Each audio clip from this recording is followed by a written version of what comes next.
Well, good morning and welcome. Really glad you decided to be here today. In case we aren't familiar with each other, my name is Daniel Amable. I get the privilege of serving on our student ministry team here, specifically at our Beechwood campus. I see you through this camera. I miss you, but nonetheless, I'm very excited to be here today. And if it's your first time here, or maybe you haven't been here in a while, or maybe you just genuinely forgot, we're on a series called Discovering Jesus. And I want you to know that at the core of your church, at the core of the heart of your church, is the reason we're doing this whole series is because we want you to know the real Jesus. Like, we want you to know what he's actually like. Because what's fascinating is that we're doing this at a season of our lives. We're living in a cultural moment right now where Jesus right now is probably as popular as he's ever been. Most statistics would tell you, and I spend a lot of time with this next generation, and even your generation, most statistics would tell you that right now the cultural moment that you and I are living in is there is an increasing spiritual curiosity, especially when it comes to the person of Jesus. There is an increasing spiritual curiosity where people are wondering more and more of who and what Jesus is actually like.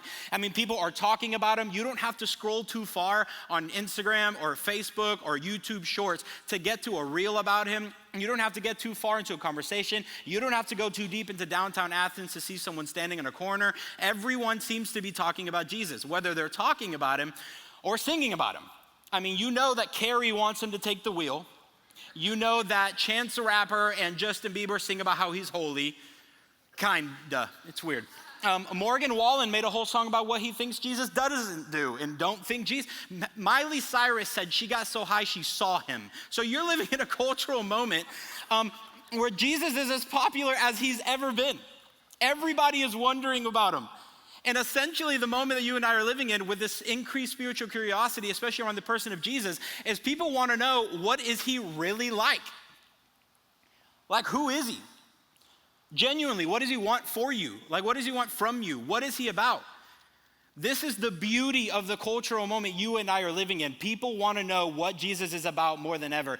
But the danger of the cultural moment you and I are living in is that everyone is answering this question for themselves.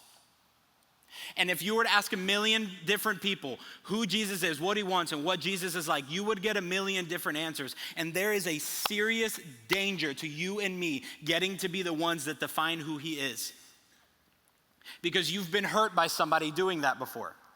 You have been confused by someone doing that before. You've been misled by people doing that before. There is a real danger to you and me getting to be the ones that do that. And I couldn't tell you how many conversations, some heartbreaking realities, and conversations that I've been in with adults, college students, high schoolers, or middle schoolers alike who have sat across from me and told me that they're walking away from him. I couldn't tell you how many times I've had to sit across from somebody who told me that they're walking away from Jesus, or they're walking away from a version of Jesus, or they're settling for a version of Jesus. And I can't tell you how many times I've looked at them, listened to them, and not recognized the Jesus they're talking about. That's the heartbreaking reality of the danger of allowing everyone around you to get to define what Jesus is like, because that's how you got hurt in the first place. It's how you stopped doing this church thing in the first place. Is someone told you how he felt about you and you believed him. There is a danger to you and me getting to be the ones that define him. And I want to challenge us to think that what if part of your story is that you walked away from a version of Jesus that never existed? Or what if you settled for a version of Jesus that was never Jesus in the first place? And so that begs the question, if you and I are living in a cultural moment right now where there is an increased curiosity into who the person of Jesus is, we have to ask the question, well, then who gets to define him? Who gets to define the Almighty? And to be frank with you, there's only one being in the universe who has the authority to tell you what God is like and to tell you who Jesus is, and it is himself. And the good news is that you were given 4 eyewitness testimonies as to what he's like. And so I don't want you to come to church today and hear another opinion from some tiny little dude on stage who's going to try to tell you what Jesus is like. That's not what I want. I want him to show you. And I want him to describe to you what he's really like. And in order to do that, I want to take you on a boat ride with Jesus. So we're going to go to Mark 4, and you can click there, you can flip there, you can scroll there. It's going to be on the screens with us. I want to take you on a boat ride with Jesus, but in order to do that, I want to set up the context as to where we're going. All right, we're going to be in Mark 4, starting in verse 35. We're going to read through a lot of that into chapter 5, but I want to set you up as to where we're going. Because here's the thing about Mark's gospel, okay? Mark is set apart from all the other gospels. They're all different because they're all different people. Mark is your go, go, go, go, go gospel. Whole lot of action, not a whole lot of words. This is like the ideal gospel for the male in the room. This isn't the Notebook. It's like the Avengers. It's like action on action on action. Not a lot of words, a whole lot of action. So Mark 1-3 is Jesus is doing and doing and doing. And he's healing people. And he goes to a woman's house who's been bedridden with a sickness and heals her in seconds. You have a guy who hasn't been able to walk since he was born, and now in seconds he can walk. You have a man who was brought to him with demon possession, and he casts him out. No one has seen power like this. No one has seen authority like this before. And so what's happening in the first 3 chapters is Jesus starts building popularity. I mean, people start coming to him in waves, in droves of thousands, because everyone wants to know, who is this man? Who are you and what do you want? What are you like? They're asking the same questions that you and I are like. But Mark 1-3 is a whole lot of action where he's doing. And then you get to Mark 4 and it's like Mark flips it on his head. Whole lot of action, not a whole lot of talking. And you get into Mark 4, he has built an increasing popularity. He goes out by a lake. The masses are following him out there because they want to know who he is. But they're bringing hundreds of other people with them. They're going home and grabbing the sick and picking them up and bringing them to him. Because now here comes Athens and here comes Oconee and Watkinsville. Gwinnett's heard about him. Atlanta's on the way. South Carolina's heard about him. They're all on their way, and he's around a lake with thousands of people. And Jesus gets in a boat, goes out to the middle of the lake. And when he's out there, everyone around him is thinking, oh, he's going to talk now. And what's he going to say? This is it. He's going to tell us what he's about. He's going to tell us what he's like. We've never seen power like this. We've never seen authority like this. He's about to tell us who he is. This is so exciting. Jesus gets in a boat, goes out of the middle of the lake, stands there, and gives them a really weird story about farming. I'm serious. He goes out in the middle of the lake. He knows that water is a great conductor of sound. Everyone can hear me. And he says, farmer, threw some seed. Birds ate it. Sun scorched it. Weeds choked it. Some of it multiplied. If you have ears, you should listen. And that's it.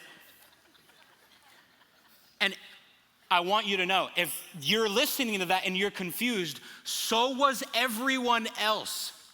It's so weird that Mark fasts forward to the after party where all of the disciples around him, a couple other people with him, and they go, Jesus, church was awesome today. I mean, record attendance. I mean, fascinating. Guest services, you crushed it. Question about the sermon. What? Like, that made no sense. And so you're wondering, we're in a cultural moment, we're trying to figure out what he's like. I want you to know that the 12 people he assigned to know him best don't know him. They're just as confused as all of us are. And so Jesus does what Jesus does. He says, okay, no more words, I'll show you.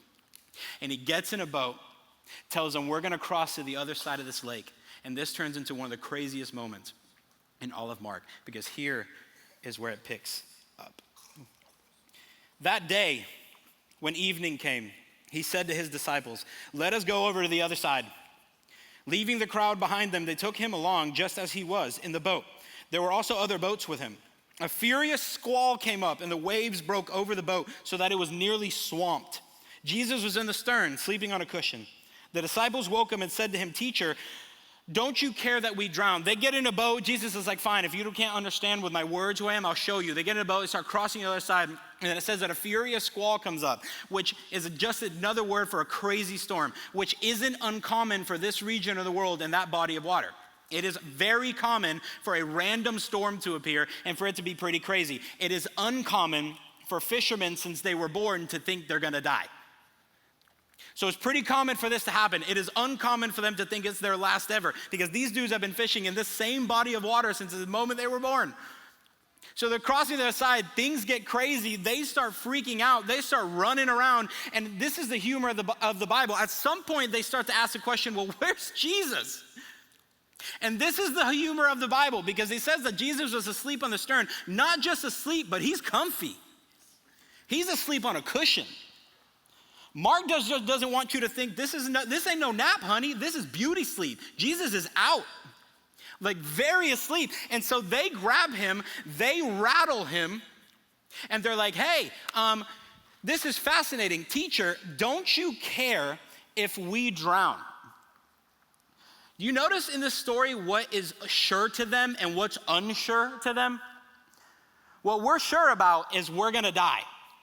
What we're unsure about is whether you care or not. Which is really interesting, because if you were to go back through Mark 1 through 3 in that series recap I just gave you into the first 3 chapters, they have no prior experience that should have convinced them that he doesn't care. He hadn't said anything, he hadn't done anything that should have convinced these guys, we're gonna die, but we don't know that you care. It is very interesting that it seems to me that storms do a really good job of exposing what you actually think about him. They have no prior experience that should convince me, oh, he doesn't care about my story. Life got scary, life got hard, and I can't see a way out of this. And it's interesting that a storm is what does a very good job of exposing what you actually think about Jesus. Well, now Jesus is up. I'm awake now. Tosses the pillow, notices the boat sinking, there's water everywhere, looks around, says that Jesus, he got up, he rebuked the wind, and he said to the waves, quiet, be still.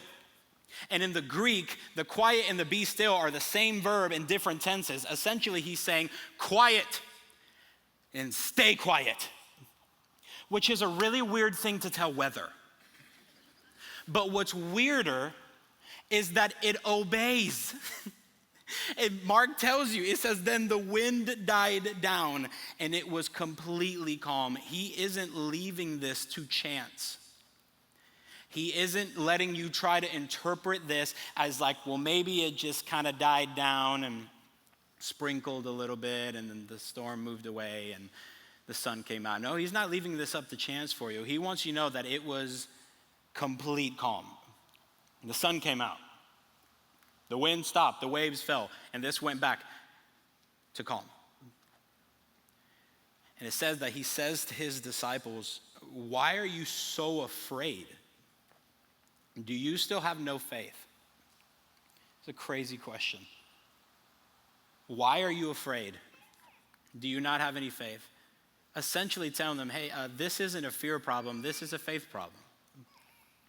And this has nothing to do with your fear. This has everything to do with what you believe about me. Do you still not know who you're dealing with? Do you still not know who you're in the boat with? But they start piecing together exactly who they're in the boat with, because it says that then they were terrified and they asked each other, who is this? Even the wind and the waves obey him. Man, they got in the boat and that storm showed up and they were scared. And then they started piecing together who's in the boat with them, and now they're really scared. Because terrified is a different word. And they asked this question, who is he? Even the wind and the waves obey him, because these are Israelite boys, which means they're pretty familiar with the Old Testament, which means that they're pretty familiar with Genesis 1, which means that when they read Genesis, they know that the creation of the world, it says that there was chaos water and that it was going crazy and it was God who could calm it. So they're piecing together exactly who this is. There's only one who can command nature the way this man does. They're piecing it together. But what's interesting about the fact that Mark ends this with a question, who is this, isn't because he's trying to answer it. He's answering this with a question because he wants you to answer it. For him to end this passage by saying, who is this? Even wind and the waves obey it. They would have pieced this together by now. We know only one who commands nature, and that's God. So for him to end this with a question of who is this isn't because he is trying to answer it. He wants you to answer it. Who is this? And for a lot of you, I'm aware of that a lot of your stories, when I tell you that Jesus is this power and authority figure, that all power and all authority on heaven, on earth is his, that's not encouraging to you. That's not exciting. Because you had that power, you had that authoritative figure in your life, and what did he do with his power and his authority is that he hurt you with it. And you were just going to a concert. You were just going to a Georgia football game. And you had somebody tell you who you were and what God was like, and you believed him. And that God figure, that power figure, that authoritative figure in your life, and he had the power, and what he did is he chose to hurt you with it. And so this isn't encouraging to you, but this question of who is this is one of the most important questions of your life. Because how you answer this question is going to dictate the rest of your life. How you answer this question is going to dictate the quality and the direction of your life. Who is this? And he ends it with this question in a way where he wants you to answer it. But the problem is that Mark doesn't even give you any time to answer it. Because it says immediately after that, they get to the other side of the lake. They went across the lake to the region of the Gerasenes.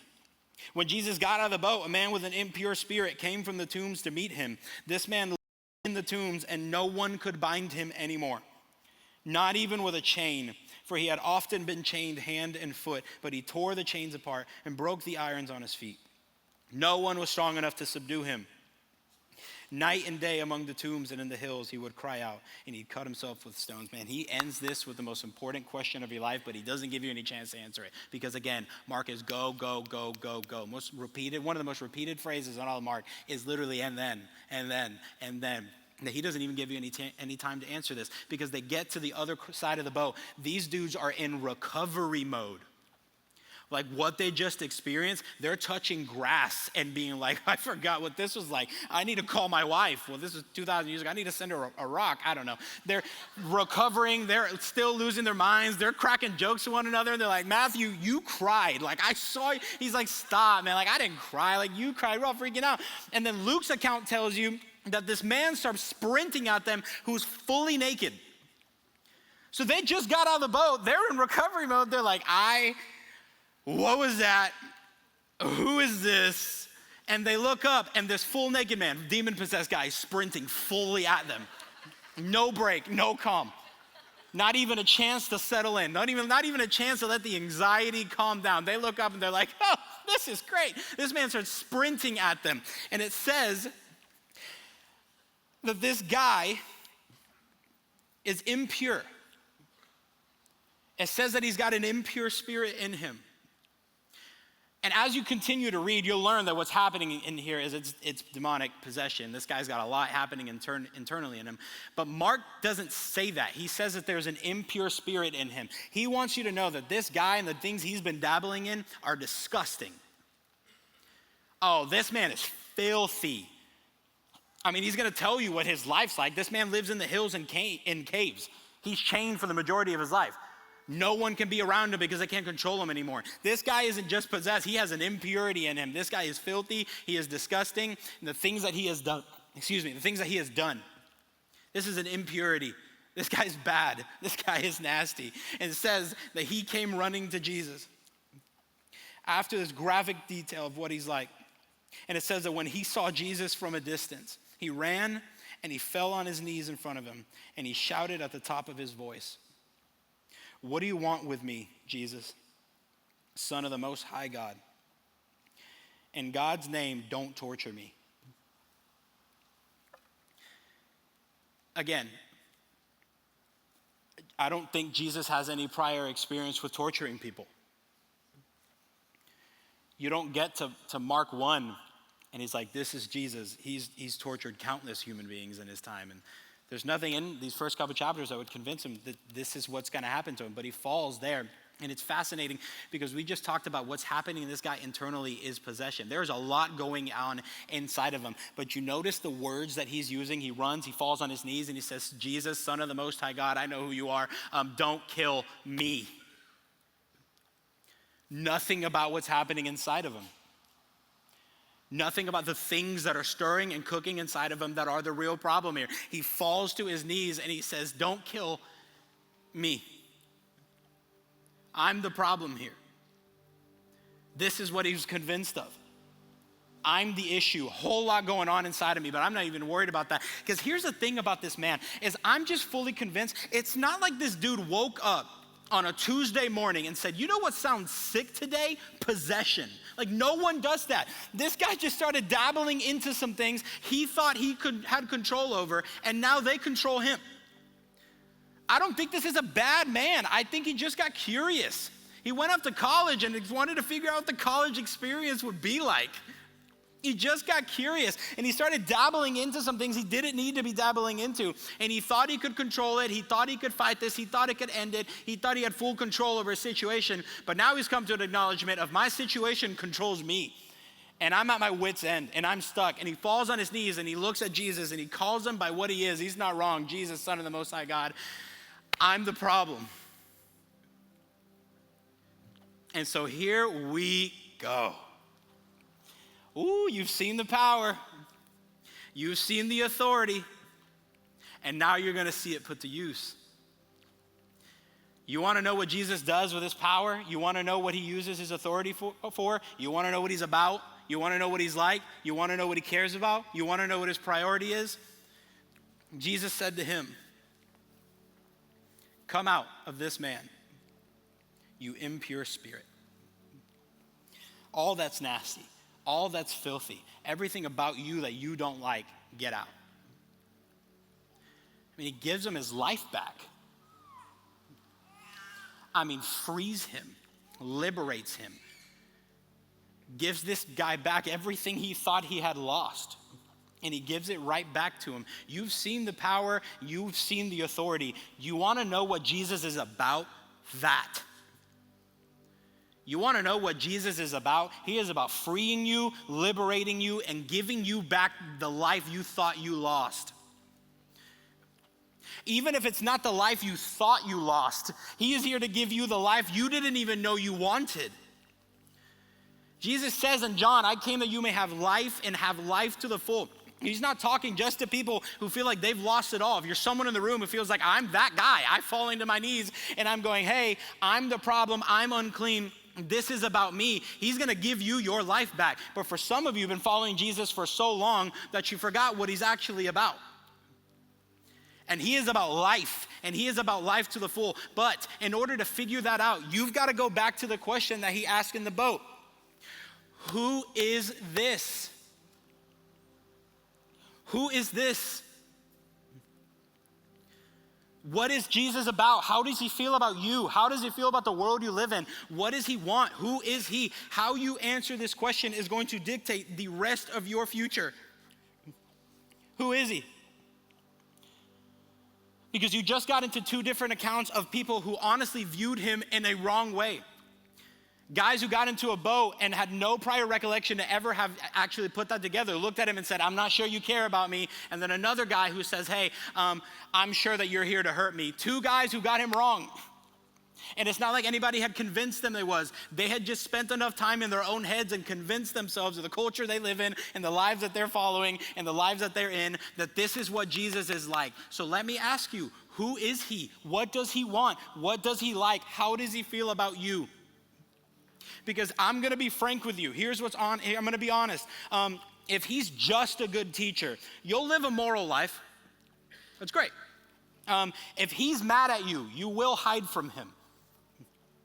If he won't or he can't provide for you, you will and probably should live an anxious life. If he doesn't care about your kids, you should hold tight and not let them go anywhere.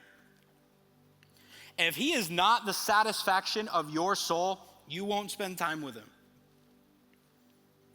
If he does not love you, you will look everywhere and anywhere else to find that. So who is this? What kind of agreements have you made in your mind? What kind of agreements have you made in your heart about a version of Jesus that maybe someone when you were younger convinced you of, or a version of Jesus you convinced yourself of that's not Jesus whatsoever? And so I want to give you two ways that are essentially going to help rewire the way that you think. Because the reality is, if I'm going to help you, if we want to help you learn to think differently, sometimes that looks like living differently. Number one thing I want you to start engaging with that's going to help you rewire the way you think is I want you to learn to engage with Scripture. And again, a lot of your relationship with him and a lot of relationship with this book is going to end up being what you think about it anyways. If this is just good literature, it's all it'll be to you. If these are the words of life, that's what it'll be to you. These is God-breathed, his words on paper. And the way that he rewires the way that you think about you is he tells you.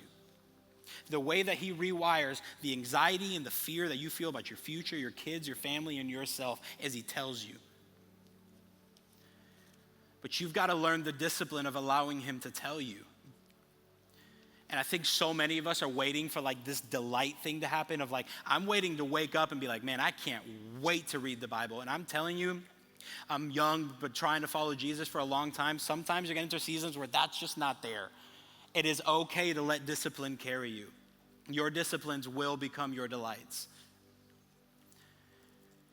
So scripture rewires the way you think.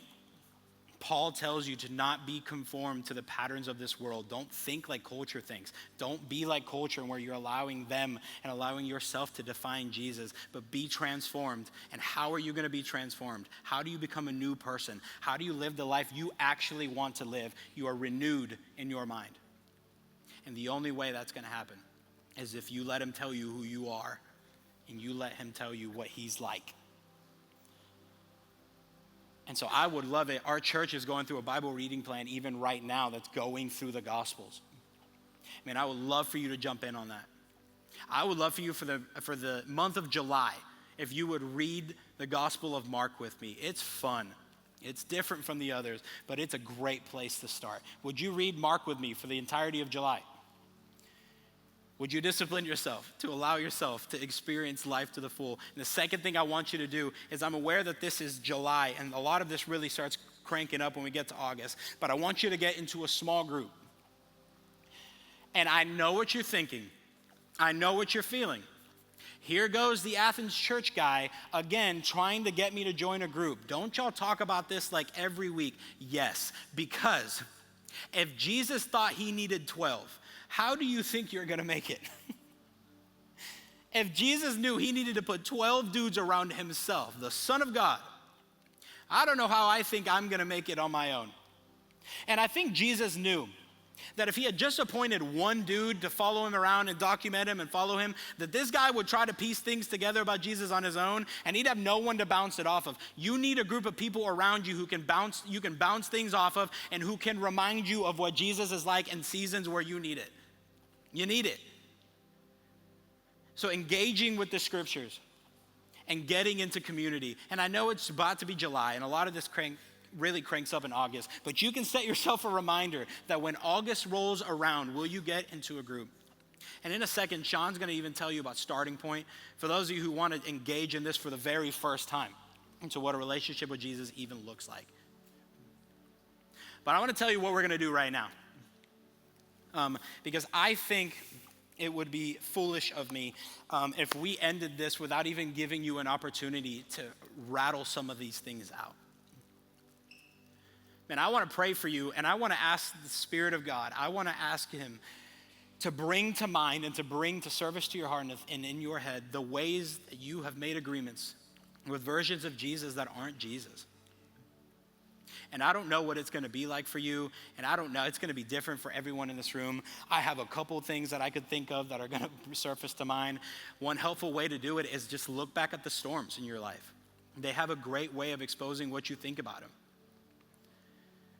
And will you ask him to surface to your mind, to transform the way you think about him? Because he said that he came that you might have life. And if what you're experiencing is anything short than life and life to the full, I want you to look at the agreements that you've made in your life that you might be coming short of that. Maybe it was an agreement that you made a really long time ago as a kid, and you stepped into church today for the first time, and you're not even sure why you're here. But I want to ask God to surface to your mind, who is this man? What if he's better than who you think he is? What if he loves you more than you think he loves you? What if when he tells you in Matthew that he dresses flowers and feeds birds and how much more will he clothe and feed and love you? Is he not lying? So I want to pray for you, and the band's going to come back up here. We're going to do one more song, and I'm just going to create space for you to meet with him. Will you ask him? I mean, this is a church. This isn't like in a concert center, so you can stand, you can sit, you can talk to your spouse, you can talk to your friend, you can get in the aisles, you can do whatever you want. That means you just need to go talk to him and get into war with him for a little bit. But I'm going to ask him to reveal it to you, because he said that he came for life. And I want you to believe that's possible for your story. So let me pray for you. Let's get into this last song. God, we say thank you. Thank you that the people who are in this room didn't show up to church today as a random occurrence. Nothing in the universe exploded and just randomly happened that brought them into this building today. Man, these people are sitting in this room because your Spirit led them here because you love them. And I pray that you would remind them of that. And God, clearly and as simply as I can put it, I pray that over these next few minutes, that you would reveal to everyone in this room the versions of Jesus that aren't Jesus that they've settled for, the versions of Jesus that aren't Jesus that they've been convinced of. And would you show them who you are? The only one with the authority to define the Almighty is the Almighty, and the good news is he loves me and he cares. So I pray that over these next few minutes, you would bring that to my friends' hearts. Would you surface it in their minds? God, we love you and we want to know the real Jesus. So we ask for all this in Jesus' name. Amen.